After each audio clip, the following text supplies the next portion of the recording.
todos os atos de nossa vida. Reconheceremos que nossa justiça é, na verdade, igual a trapos imundos, e unicamente o sangue de Cristo nos pode lavar a mancha do pecado e renovar-nos a mente à sua semelhança.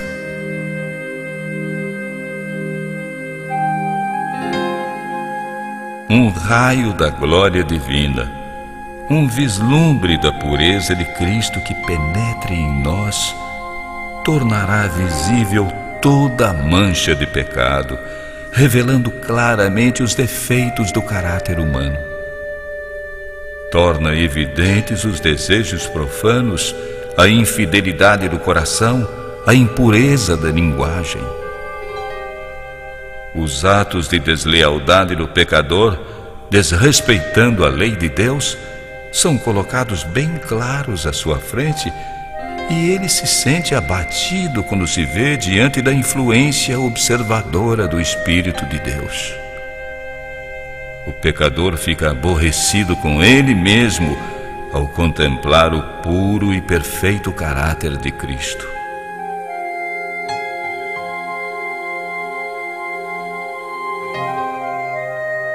Quando o profeta Daniel viu a glória que cercava o mensageiro celeste que lhe foi enviado, sentiu sua própria fraqueza e imperfeição.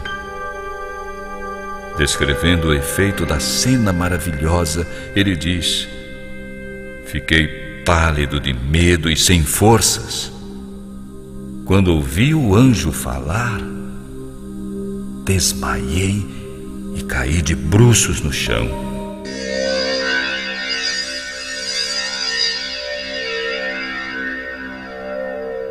A pessoa que se sente assim comovida terá ódio de seu egoísmo, vai aborrecer seu amor próprio e irá buscar, pela justiça de Cristo, a pureza de coração que está em harmonia com a lei de Deus e o caráter de Cristo.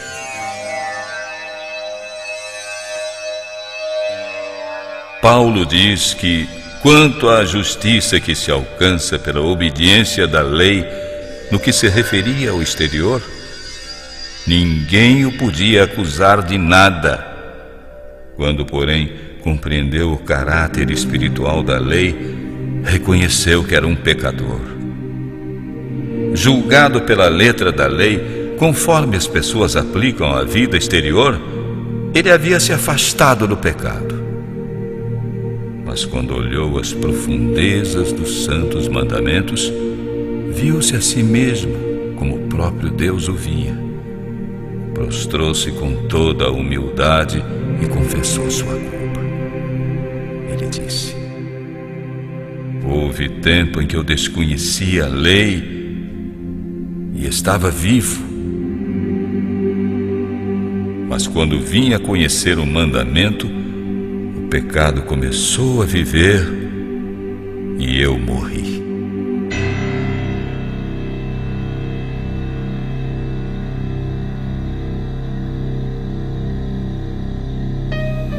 Quando compreendeu a natureza espiritual da lei, o pecado se apresentou a ele em toda a sua terrível feição e todo o amor próprio desapareceu. Deus não considera todos os pecados igualmente graves. Há diferentes gradações de culpa, tanto aos olhos divinos quanto aos humanos. Todavia, por mais insignificante que essa ou aquela atitude má possa se apresentar ao ser humano, para Deus, nenhum pecado é pequeno. O julgamento humano é parcial, imperfeito, mas Deus avalia todas as coisas como realmente são. O alcoólatra é desprezado e costuma-se dizer a ele que seu vício o deixará fora do céu, enquanto o orgulho, o egoísmo e a cobiça não são muitas vezes condenados. No entanto, Esses pecados são muito ofensivos a Deus. São contrários à bondade do caráter divino e ao amor desinteressado, que é o próprio ambiente de todo o universo onde o pecado não entrou. A pessoa que cai num pecado grosseiro sente talvez sua vergonha e miséria, a sua maior necessidade, que é o amor de Cristo. Mas o orgulho não sente necessidade alguma, e assim fecha o coração a Cristo e as incontáveis bênçãos que Ele veio dar.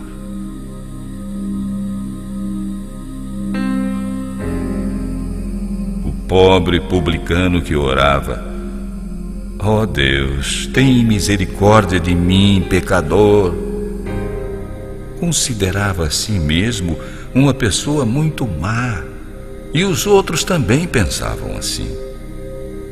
Mas ele conhecia suas necessidades e, carregando todo o peso da culpa e vergonha, veio a Deus pedir-lhe misericórdia. Seu coração estava aberto para que o Espírito de Deus o libertasse do poder do pecado mediante sua graça.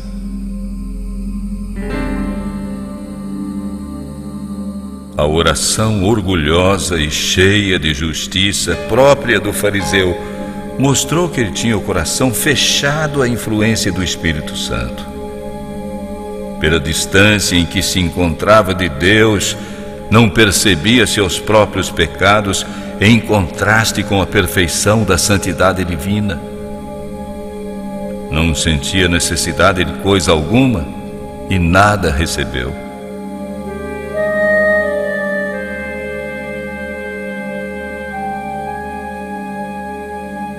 Quando você compreender o quanto é pecador, não espere até que consiga melhorar.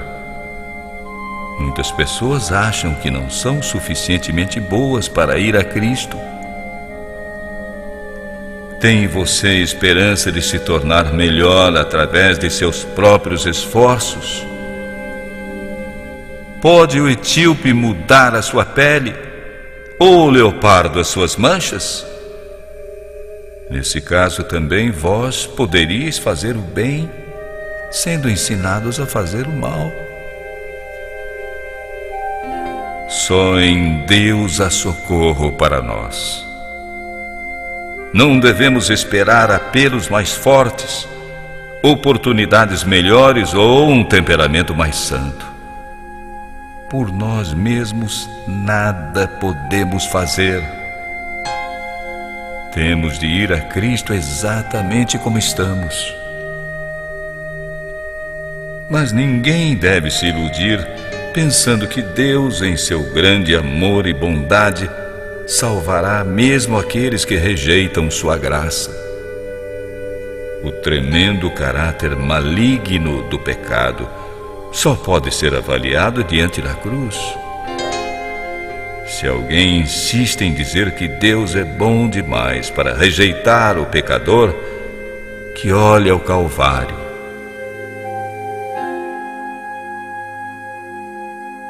Foi por não haver outro meio de salvar o homem e por ser impossível, sem esse sacrifício, a humanidade escapar do poder corruptor do pecado e ser restaurada ao convívio dos seres santos.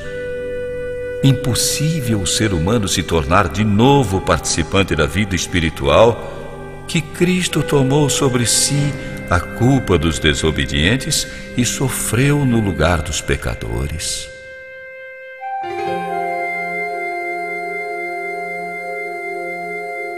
O amor, sofrimento e morte do Filho de Deus mostram quão terrível é o pecado e revelam que não há como escapar do seu poder, nem esperança de uma vida melhor, a não ser pela entrega do coração a Cristo.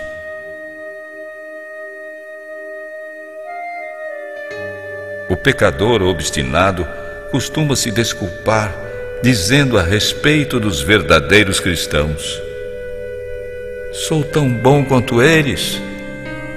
não são mais bondosos nem mais corretos em seu modo de viver do que eu. Eles também gostam dos